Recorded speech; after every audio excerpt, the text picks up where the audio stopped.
Eu sou o Vilton Reis e no meio da correria da vida estamos voltando aqui com a série A Arte da Ficção, baseada neste livro de David Lodge. E caso você venha se interessar por esse livro, tem um link aqui embaixo para você adquirir esse livro e poder se aprofundar mais nos assuntos. Nessa série a gente comenta, cada artigo do livro, são 50 artigos, então tem muita coisa para vir por aí falando de diversos temas literários. E se você não quiser perder nenhum vídeo, quiser ser notificado por e-mail, inscreva-se também no meu site, o viltonreis.com.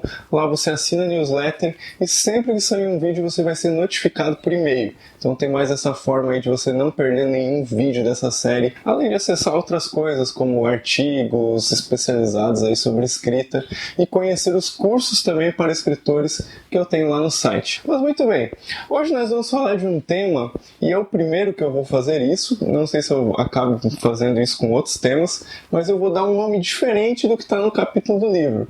No capítulo está Escaz Adolescente e eu vou chamar esse vídeo de primeira pessoa falada. Por que eu fiz essa pequena modificação? Para ficar mais claro desde já o que é o tema do vídeo. Escaz é uma palavrinha russa que designa uma narrativa escrita em primeira pessoa, onde o personagem fala eu para você. Como assim? Por exemplo, eu entrei nessa sala e você nem imagina o que eu encontrei lá. É como se o narrador dessa história, que não é o autor, o autor cria um narrador para contar uma história, tivesse todo um vocabulário próprio e usasse esse vocabulário próprio para contar a história de eu narrador, para você leitor. Então é um narrador muito comum, por exemplo, em Machado de Assis, Mas talvez o que seria um pouquinho diferente é que todos os narradores do Machado de Assis usam uma linguagem um pouco similar. E aqui seria a questão de criar um narrador para cada história e esse narrador teria uma linguagem própria para contar essa história. E esse narrador é muito interessante porque ele reproduz um efeito de como se a gente estivesse ouvindo a história. Não a gente estivesse lendo um texto literário. Como é que isso acontece? É porque a escrita ela reproduz uma sintaxe mais parecida com a fala, um estilo mais simples, um estilo mais direto, como se alguém estivesse contando aquela história. Não cheio das rebuscagens literárias que são muito comuns quando a gente senta para escrever um texto. Então, ele cria uma falsa ilusão de que é como se a gente estivesse num pub, num bar, ouvindo a história de alguém.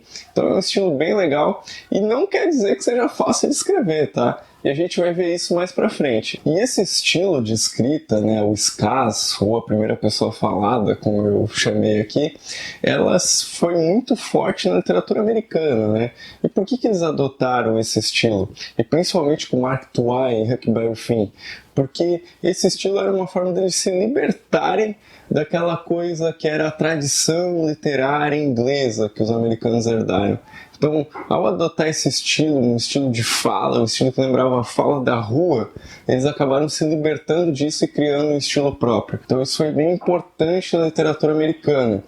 E também influenciou grandes livros, Por exemplo, O Apanhador no Campo de Centeio, cujo trecho, um dos trechos desse livro, está na abertura desse capítulo aqui do livro do David Lodge. Então, só para falar um pouquinho de como funciona o escaz no Apanhador do Campo de Centeio, que é um livro muito legal do J.D. Salinger, é só para ver algumas características que a gente pode aplicar também no nosso texto, caso a gente queira adotar esse narrador para contar uma história específica, Vamos lá. Uma das coisas que o autor faz é colocar na boca do narrador, muitas repetições durante a fala, com as gírias, por exemplo, babaca, nas últimas, gírias que marquem a fala daquela pessoa. Porque se você ouvir uma pessoa falando normalmente, ela vai fazer muitas repetições. Eu fico o tempo inteiro falando tipo assim, e é horrível, Eu gostaria de eliminar esse vício de linguagem da minha fala, mas é uma coisa que dá uma certa veracidade para esse narrador, então você pode usar. Outra coisa, como muitos jovens, como muitos de nós, a gente se expressa através de hipérboles, né? A gente se expressa através de expressões exageradas. E, por exemplo, uma que o Holden usa no livro, né? O Holden é o narrador. Fumando desesperado. Não quer dizer que alguém está fumando em desespero, mas é uma forma de uma hipérbole, né? São coisas muito comuns na nossa fala, né? Ah, aquele cara lá perdeu a cabeça. Não quer dizer que a cabeça dele foi cortada fora, mas sim é uma hipérbole. Outra característica é que a sintaxe é simples e os períodos são curtos, né? Então, na fala é como se fossem várias frases curtinhas. E quando você vai escrever, então você vai reproduzir. Você não vai fazer aquelas frases que vão ter várias orações encadeadas umas nas outras, que é uma coisa muito mais literária do que próxima da fala. E também alguns erros gramaticais, né? Por exemplo, essa frase aqui. O cara era tipo de um babaca que precisa de espaço.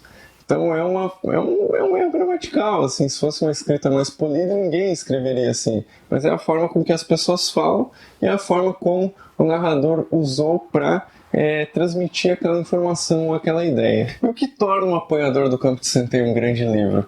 O estilo com que ele foi escrito, né? Onde o autor abriu mão de metáforas, de ritmo, de linguagem para se expressar como aquele personagem e é interessante que ele narra assim, acontecimentos e situações banais. No entanto, é um grande livro por causa do estilo com que ele foi escrito. Então, esse é o Escasa Adolescente, ou a primeira pessoa falada, e é mais uma ferramenta aí que pode servir para você contar as suas histórias. Se você gostou desse vídeo, assine o canal, ative as notificações para não perder nenhum vídeo dessa série. Vou deixar minhas redes sociais aí também se você quiser seguir. E é isso. Até o próximo vídeo.